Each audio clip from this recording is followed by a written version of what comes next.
Hello aspirants, कैसे हैं आप सब। मैं उम्मीद कर रहा हूं कि आप सब बहुत अच्छे हैं। चलिए आज के लेक्चर को शुरू करते हैं हम लोग। तो इससे पहले के लेक्चर में हमने दक्कन ट्रैप तक बात किया हुआ था और दक्कन ट्रैप का लगभग पूरा कंसेप्ट हमने खत्म किया था। आज हम शुरू कर रहे हैं टर्शियरी संरचना को। ठीक है, टर्शियरी संरचना। यहाँ इतना सुंदर लिखता हूँ, आप पता नहीं कैसे इतना गंदा लिखता है। चलिए देखते हैं टर्शियरी संरचना।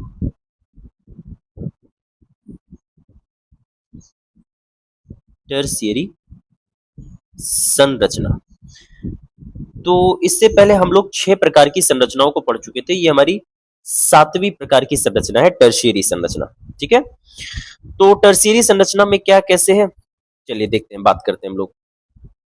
देखिए, सबसे पहले बात तो ये है कि टर्शियरी संरचना का निर्माण कब हुआ है। तो टर्शियरी संरचना का निर्माण हुआ है सिएनोजोइक काल में। ठीक है, किस टाइम में हुआ है? सिएनोजोइक काल में इसका निर्माण हुआ है। ठीक है, सिएनोजोइक काल में।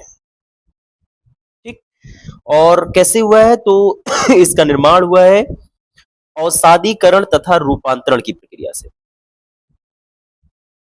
अवसादीकरण करण तथा इसके साथ रूपांतरण की प्रक्रिया हुई, तब जाकर के टर्शियरी संरचना का निर्माण हुआ है। ठीक है, और इस संरचना में खास बात यह है कि नवीन अवसादी परतदार शैलें पाई जाती है इसमें।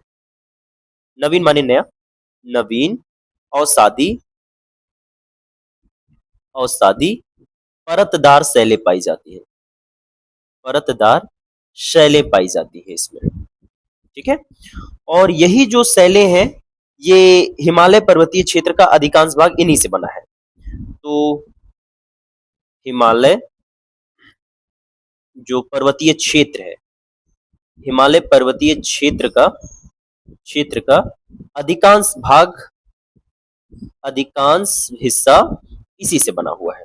ठीक है, नवीन अवसादी परतदार शैलों से ही निर्मित हुआ है।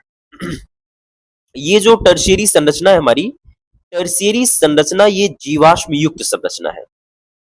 ये जीवाश्म युक्त संरचना है, मतलब इसमें जीवाश्म पाए जाएंगे। युक्त संरचना, ये हो गई इसके बारे में कुछ बेसिक बातें।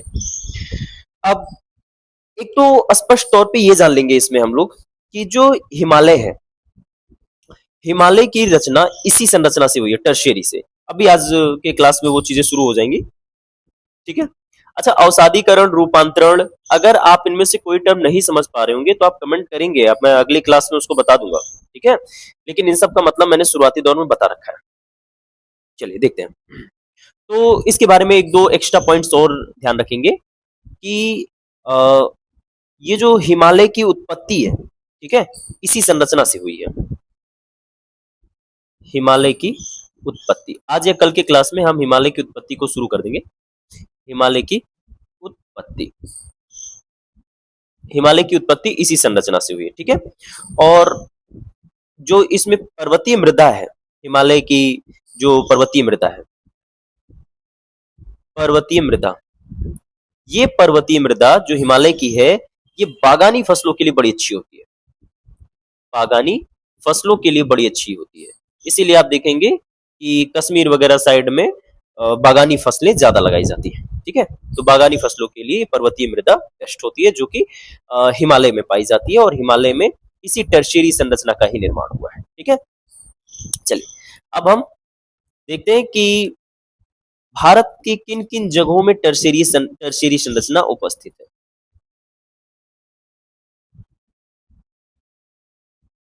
तो ये भैया अपना प्यारा भारत। एक चीज मैं आपसे स्पष्ट कह देना चाह रहा हूं कि अगर आप रिवीजन नहीं करने वाले एस्पिरेंट्स हैं तो प्लीज आप आप पढ़ाई छोड़ दीजिए। मोस्ट इम्पोर्टेंट यही है कि आप जितना पढ़ें उतना आपको याद रहना चाहिए, उतना आपको आना चाहिए। ठीक है, तो इसीलिए ये बहुत विशेष ध्यान रखेंगे कि हम जितना पढ़ रहे हैं उतना हमें हर हालत में आना चाहिए। ठीक है, तो ये हो गया अपना प्यारा भारत, और इस प्यारे से भारत में कहाँ कहाँ पाई जाती है टर्शियरी संरचना, समझते हैं। देखिए, पहले तो ये वाला हिस्सा जो है, ये पूरा हिमालय वाला जो हिस्सा है, ये पूरा हिमालय का जो हिस्सा है, ठीक है। और यहाँ से एक और ऐसे सीधी संरचना आई हुई है, अभी इसको जब हम हिमालय पढ़ेंगे तब देखेंगे। ये वाली जो संरचना है ये सब, तो ये वाला जो आप पूरा भाग देख रहे हो, ये पूरा भाग कौन से हिस्से से बना है? टर्शियरी संरचना से बना है, ठीक है। ये वाला भी टर्शियरी संरचना से, पर इसको देखेंगे हम बाद में, ठीक। क्यों, कौन सी संरचना से बना है? टर्शियरी संरचना से बना है। और ये वाला जो पूरा आप तटीय हिस्सा देखते हैं, ये तटीय भाग, ये पूरा तटीय भाग भी जो है ये आपके टर्शियरी संरचना से निर्मित हुआ है। अब देखते हैं इस टर्शियरी संरचना में कुछ बेसिक जगहें हैं, उनको जरा देखेंगे। अभी जैसे कि मैंने बताया कि ये जीवाश्म युक्त संरचना है, अभी इसी संरचना में जब मैं बताऊंगा तो आप समझ पाएंगे, ठीक है। जीवाश्म युक्त संरचना कैसे, अब फैक्ट वाइज समझते हैं।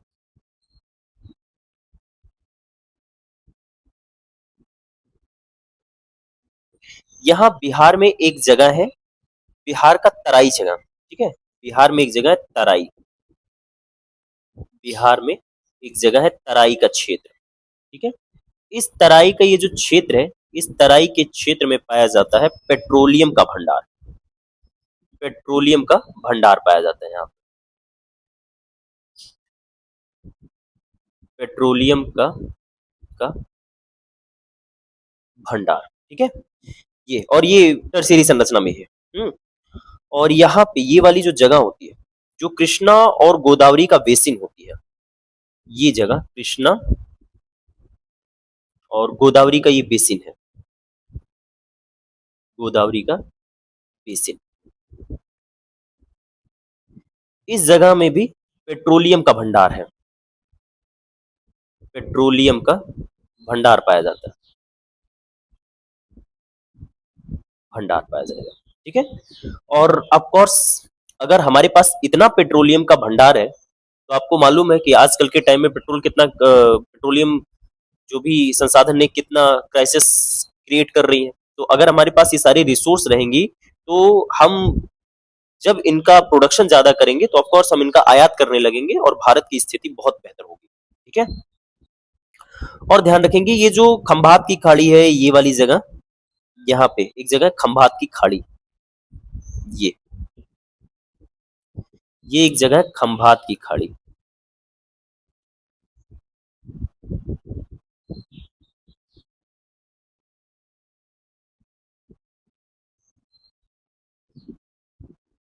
खंभात की खाड़ी। इस खंभात की खाड़ी में भी पेट्रोलियम, यहाँ पे भी क्या पाया जाएगा? पेट्रोलियम पाया जाएगा, ठीक है। और इसके साथ साथ यहाँ दो जगह हैं, ये एक को मुंबई हाई और मुंबई बेसिन बोलते हैं, मुंबई हाई, और यहीं पे एक जगह है मुंबई बेसिन, मुंबई बेसिन। इन जगहों पे भी अगर आप देखेंगे तो यहाँ पे भी पेट्रोलियम के रिसोर्सेज अवेलेबल है, जो कि टर्शियरी संरचना में पाए जा रहे हैं, ठीक है। तो पेट्रोलियम प्राकृतिक गैस के यहाँ भंडार बहुत अच्छी क्वांटिटी में है, ये जो मुंबई हाई मुंबई बेसिन देख रहे हैं। और यहाँ पे असम मेघालय के क्षेत्र में भी ये पाए जाते हैं, असम और मेघालय का जो क्षेत्र है, असम और मेघालय का जो क्षेत्र है,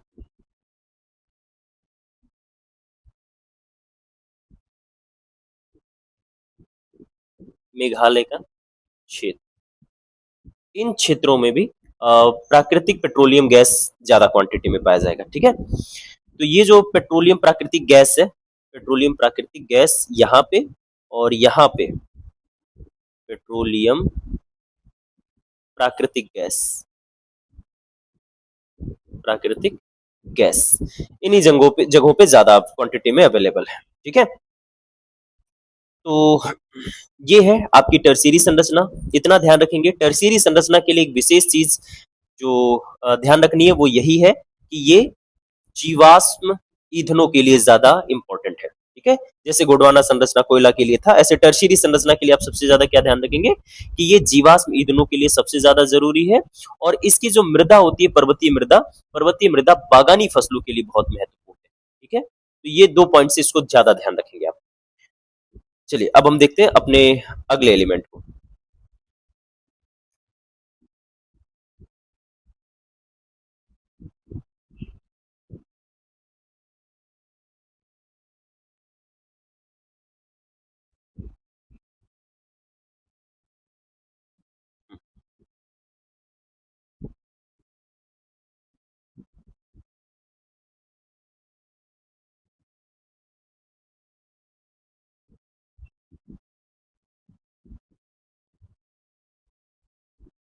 चलिए देखते हैं अब हम अपनी अगली संरचना को।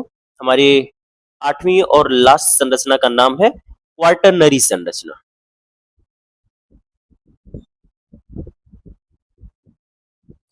क्वार्टनरी संरचना, अरे यार,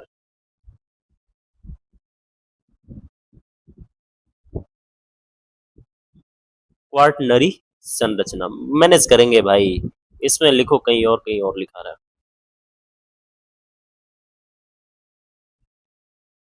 क्वार्टनरी संरचना,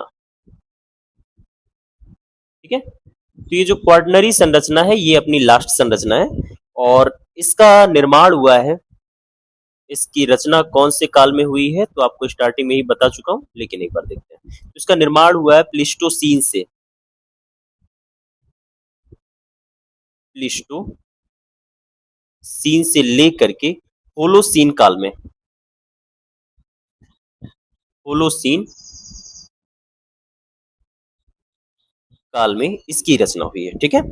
और इसकी रचना, क्वार्टनरी संरचना की रचना हुई कैसे है, तो नदियों के द्वारा, नदियों द्वारा द्वारा लाए गए जलोढ़कों से, लाए गए गए जलोढ़कों से, यानी जो नदियां अपने साथ मलबों को बहा के ले आई हैं उन्हीं जलोढ़कों के निक्षेप से, के निक्षेप से इस संरचना का निर्माण हुआ है, ठीक है। और ये प्रक्रिया अभी भी वर्तमान में ये जारी है। अभी वर्तमान में भी नदियों के द्वारा जो जलोढ़क होते हैं, जो भी मलबा होता है, वो सब इकट्ठा जहां हो जाते हैं वहां पे क्वार्टनरी संरचना वर्तमान में भी बन रही है, वर्तमान में जारी, ठीक है। और ये बहुत इंपॉर्टेंट मृदा इसलिए हो जाती है क्योंकि जलोढ़ मृदा में पाई जाती है कुछ मिट्टियां, ठीक है। जैसे हो गया भामर मृदा, बांगर मृदा, बांगर मृदा, ठीक है, तराई मृदा, खादर मृदा, खादर, ठीक है, डेल्टाई संरचना, ये कुछ संरचनाएं पाई जाती हैं जो मृदा की होती हैं। डेल्टाई, डेल्टाई संरचना, ठीक है। ये सारी संरचनाएं यहाँ पाई जाती हैं और इन्हें बेसिकली ये जलोढ़क से ही बने हैं, क्वार्टनरी संरचना से ही बने, ठीक है। और ये कहाँ कहाँ पाए जाते हैं, तो भारत में अगर मैं इनकी स्थिति बताऊं आपको, देखिए,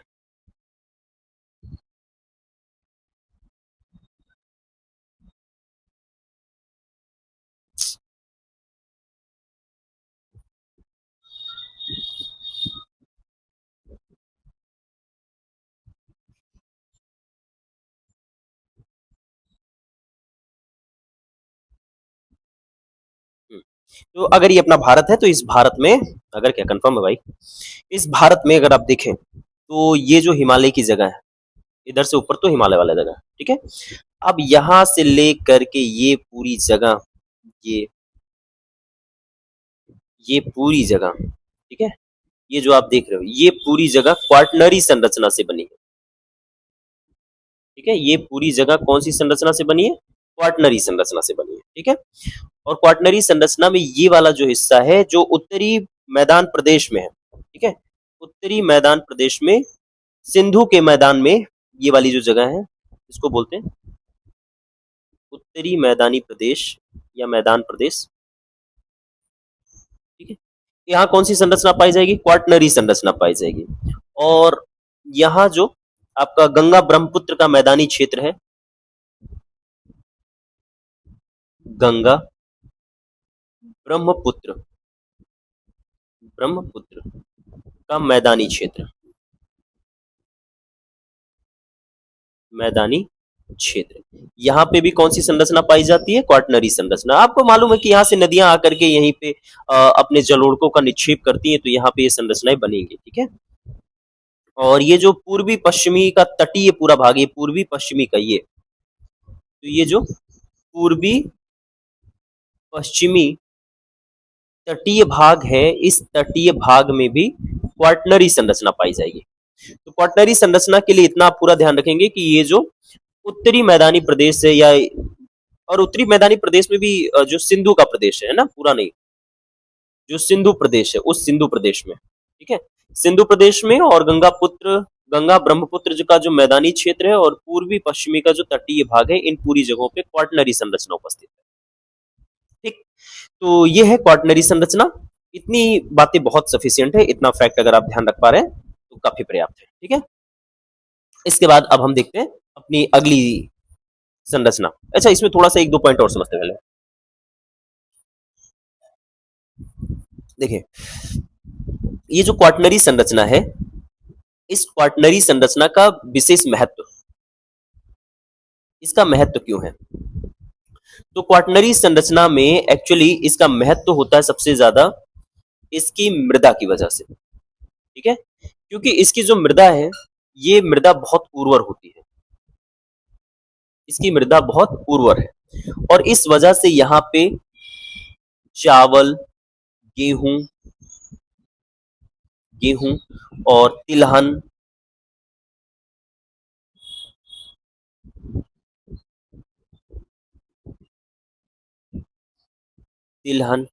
ठीक, और इसके साथ साथ दलहन माने दालें जितनी होती हैं, दलहन, तंबाकू, ठीक, और इसके साथ मोटे अनाज माने जैसे जौ, बाजरा इत्यादि, ठीक है। और जो डेल्टाई भाग जहां पे पाए जाते हैं, डेल्टाई भागों में जूट, डेल्टाई भागों में क्या पाए जाते हैं? जूट। इनकी कृषि काफी अच्छी होती है इस इनके मृदा में। क्वाटनरी संरचना की जो मृदा होती है, यहाँ पे आप देखेंगे कि इन सब चीजों का जो इन चीजों के बाद यहाँ पे खेती काफी अच्छी होती है, तो इसलिए क्वाटनरी संरचना इतना आप ध्यान रखेंगे, ठीक है। अच्छा, अब हम देखते हैं कि अभी हमने सारी संरचनाओं को पढ़ लिया, और सारी संरचनाओं में लगभग हमने एक चीज समझा कि जब इतनी संसाधन हमारे यहाँ पे उपलब्ध है, तो इनका हम कहीं भरपूर विकास क्यों नहीं देख पा रहे इनकी वजह से। तो अब हम समझते हैं कि क्या रीजन है।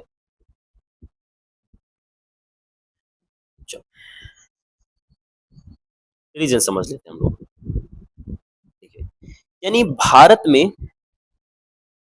में इतने संसाधन के बावजूद भी इतना पिछड़ापन क्यों है? तो उसका जो रीजन है ना, भारत में भारत में खनन उद्योग का पिछड़ा होना, खनन उद्योग का पिछड़ा होना सबसे मेजर फैक्टर यही है, क्योंकि भारत में जो खनन उद्योग है ये काफी पिछड़ा हुआ है, जिसकी वजह से इतने संसाधन उपस्थित होने के बावजूद भी हम बहुत लाभ नहीं ले पा रहे हैं, है ना। जैसे आपको मैंने बताया था कि कुछ चट्टानें बहुत गहराई में पाई जाती हैं, जिसकी वजह से उनका दोहन काफी कठिन हो जाता है, ठीक है। तो भारत में खनन उद्योग पिछड़ा क्यों है? इससे मेंस में कुछ क्वेश्चन भी आए हुए थे, तो इसीलिए इसको समझते थे, ठीक से। तो क्योंकि पहला रीजन अगर आप देखेंगे तो जो भूगर्भिक अनुसंधान है, भूगर्भिक अनुसंधान माने रिसर्च, खोज, भूगर्भिक अनुसंधान जो है, इसमें और नए इन्वेंशन की यानी अन्वेषण की आवश्यकता ज्यादा है, ठीक है, की आवश्यकता अधिक है अभी हमारे यहाँ पे। मतलब ये बहुत विकसित नहीं है, भूगर्भिक अनुसंधान हुए या अन्वेषण हुए, ये बहुत विकसित है नहीं, तो इसीलिए इनकी आवश्यकता हमारे यहाँ पे ज्यादा है। और ऑफ कोर्स इनमें अगर आवश्यकता ज्यादा है तो इसके लिए अधिक पूंजी लगानी पड़ेगी, जो कि काफी कम देखने को मिलता है, अधिक पूंजी लगाने वाली की स्थितियां। और अधिक पूंजी की आवश्यकता होगी इसके लिए, और हाई टेक्नोलॉजी चाहिए, यानी उच्च तकनीकी की आवश्यकता है, तकनीक, जो कि दोनों यहाँ पे बहुत कम है, इस वजह से भारत में जो खनन उद्योग है ये काफी पिछड़ा। और कुछ फैक्टर अगर हम समझे, सबसे जरूरी चीज तो यही है कि जो तकनीकी है, ये तकनीकी हमारे यहाँ पे बहुत लिमिटेड है, बहुत कम है, जिसकी वजह से खनन कम हो पाता है। तो जो संसाधन है, संसाधनों का दोहन भी कम कर पाते हैं हम लोग, संसाधनों का दोहन कम। ठीक। दूसरी चीज ये है कि जो पर्यावरणीय मुद्दे हैं खनन में, जब आप खनन करेंगे तो उसमें पर्यावरणीय जो मुद्दे होते हैं, ये मुद्दे बाधक बनते हैं, और जरूरी भी है ना, क्योंकि पर्यावरण के साथ थोड़ा छेड़खानी हो तो चलेगा, लेकिन बहुत छेड़खानी अगर होने लगेगा तो फिर ज्यादा दिक्कत है ना। तो पर्यावरणीय मुद्दे भी यहाँ पे बाधक बनते हैं, बाधक बनते हैं। ठीक है। और उसके साथ साथ कुछ ऐसी जगहों पे खनिज पाए जाएंगे या फिर संसाधन उपस्थित है जिन जगहों पे आप देखेंगे कि वहां कोई जनजाति रह रही हो। ठीक है। कोई जनजाति रह रही हो, कोई ट्राइब्स रह रहे हो, तो उनका विस्थापन वहां से करना पड़ता है। तो ये भी अपने आप में एक चैलेंज होता है कि वहां ये लोग प्रोटेस्ट कर देते हैं, ये लोग खिलाफ में रहते हैं कि हम अपनी जगह को नहीं छोड़ेंगे। तो इसलिए भारत में जो खनन उद्योग है ये काफी पिछड़ा है। और कुछ जगहों पे नक्सलवादी समस्याएं दिखाई पड़ती हैं, जैसे जो झारखंड की जगह है, ठीक है, झारखंड हुआ या फिर उड़ीसा की जो कुछ जगहें हैं, इन सब जगहों पे नक्सलवाद की समस्या दिखाई देती है।